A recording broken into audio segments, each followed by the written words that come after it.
Hey Bible lovers, that's a whole lot of Humble Lamb action going on there, and I'm going to show you a brand new release from them in the History NASB 2020, but I have the option of showing you two different covers today because they have the Goatskin, but also for the first time, Humble Lamb is offering Calfskin.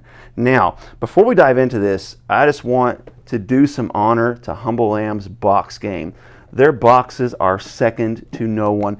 Daniel really spares no expense. He spares no detail when it comes to a premium Bible experience. So let's go ahead and check out this ocean blue. Now, I was a little surprised when I first saw this because when I watched Wildsmith's video, his didn't look to have the shine that this one does. But I'm certainly not disappointed that this is a bit of a shiny leather. So let's go ahead and pull this out. First of all, this is a gorgeous calfskin. Really beautiful. Love that tool line hugging the block. Perimeter stitching along the outside edge. 3 blue, very nice ribbons, which I'm going to show you something on this green goatskin that I've never seen on a Humble Lamb before.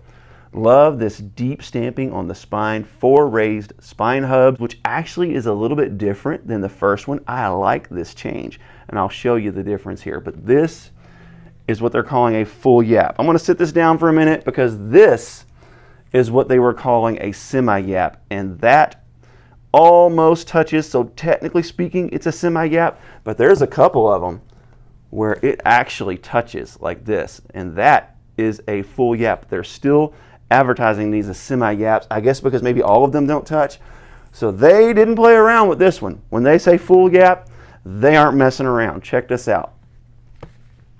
That is full plus a little. A lot of yap. Now on a compact Bible, what's wild about this is if you measure the cover, it is 9 by 6, to where the text block is right at about 4.5 by 7. So you're getting a couple of inches of yap here, and that is really, really significant. So when you open this thing, first of all, check this out. There's a whole lot of yapping going on, y'all. That is big. I love how the yap is trained, got the tool line. Nice little corners there. Another interesting thing I wanted to point out about the calfskin edition, the goatskin edition isn't like this, but it appears this leather is butt edged. This is smooth. There's no lip here, and it's all the way around, even the corner. No lip. You see some rebinders do this, but I've never seen this on a stock Bible before. Check that out. It's butted completely together. That, my friends, is absolutely wild. And check this out, no split liner. This has one liner. Look at those head and tail bands with the little blue and white, just excellent. I'll show you this new art gilding in a minute, but what I want to go ahead and do is show you the green goatskin. Now this is green full grain goatskin, which I think is a step up from the Mauritian goatskin that they used before. Same deal, tool line, perimeter stitching, but check this out. They have 2 different color ribbons here. They have a brown and a green so that it matches the green and this dark chocolate brown liner. Now the liner is the goatskin and the cover is the goatskin. So Humble Lamb's the only publisher I know of that does the same liner and cover, and I really think that's nice. This full grain is really nice, and it seems to be natural. I don't know if they shrunk it or whatever. This could be a stamped grain, but I seriously doubt that it is. And check it out.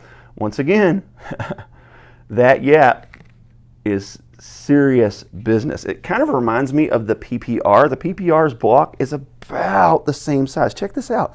It's about the same size as the personal paragraph reference. But again, that yap is massive on this thing. So just thought I'd give you a little bit of a comparison. But before we get into this new art gilding, let me change course here and go ahead and show you the old one. This is one of my favorites ever that Humble Lamb has ever put out.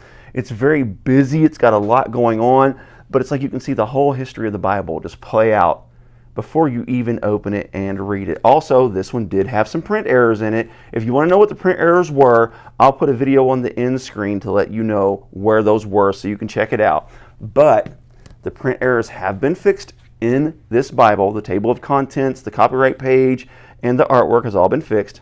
And here is the new art gilding. Now, Jesus has a halo in this, and I do know that this is not any kind of nod to Catholicism, but I did find that very interesting. Also, he does look very European. I'm just going to leave it at that. But this seems to be a little more New Testament focused. So I like the other art gilding better, but I can definitely see this is going to appeal to some people. This is a beautiful, beautiful layout. Check this out. Full color drop caps. Now, one thing about these drop caps is they are a lot darker than the previous ones. I'll show you that in a minute. But you got your outside references, and they're all set up according to their story. So that's why you get that little wraparound effect here. And this is 32 GSM Bible paper. This is an 8.5 point font. But you can see, really beautiful laid out. Reminds me a little bit of the Calfskin. But let me show you a couple of differences in these drop caps. So I'm going to go ahead and pull out this older edition, and we're going to go to the same page. We're going to go to Proverbs chapter 28. And we're going to take a look at a few drop caps to show you the differences. So here we are. And you can see, look here. Let me see if I can pull it up and see how much more dense the color is on that bottom one than it is on top. That gold shows a little bit more clearly, where the gold looks just a little bit darker on that. So that's something to pay attention to. We're going to look at a few. Let's go ahead and look at a couple options here. We'll flip some pages and take a look at some of the different drop caps here. This paper on this one feels a tad bit different. I don't know what the difference is, but yeah, see, check that out. See the T on that top one? You see that gold is a little more light, where the gold on that one is much darker. Also, see how the black on the bottom one is also much darker than the top one.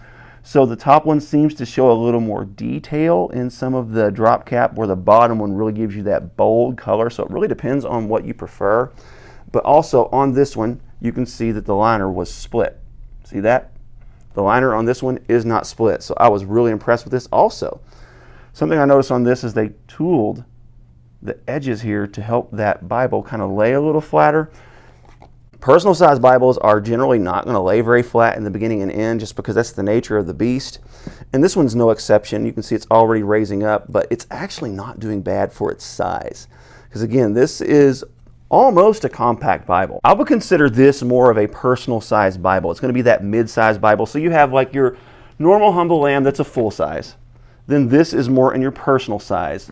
And I would consider this really actually closer to a compact. So love the blue accents, and you can see also in the blue. Let's go ahead and go to the New Testament, and let's get to the words of Christ. All right, you can see this blue. We're going to go to the same page here in Mark chapter 10. Also, this does have the full dory art. This was one of the first humble lambs to actually have that distinction of doing the full dory art. But you can see the differences. Number one, in the drop caps. Number two, this blue looks a little more in the purple range, to where this blue is more in that deep blue range. You can see the blue letters just a little bit better in this edition. So I'm assuming that's due to the density and power of the color in here. Really nice. So both of these editions are nice. This one has the errors fixed. This has that boom yap on it. Check this out. We'll get you a look at both of them with that baller yap. Beautiful art gilding. One thing that Humble Lamb always gets right is that gilding. I hardly ever see a wave or a flaw in their gilding, ever. It's remarkable, because that's something that a lot of publishers struggle with. I don't know if that's an emphasis for him, but on both editions, you can see that gilding, not a wave at all. It's like a mirror, just perfect. Also, check this out. I really like that. Is just what a great decision by Daniel. At first, I didn't mind this. It's got 4 spine hubs, but they're placed differently. But this was an excellent choice to center that and make it look more like the traditional covers that he has in a little bit more of a smaller format. Good job, Daniel. Great choice. So these are a bit expensive, y'all. They're over 200 bucks. But if you want a super nice premium NASB 2020 with the drop caps, the words of Christ in blue, all these bells and whistles with this nice full yap and this ocean blue calfskin. Check that out on the back.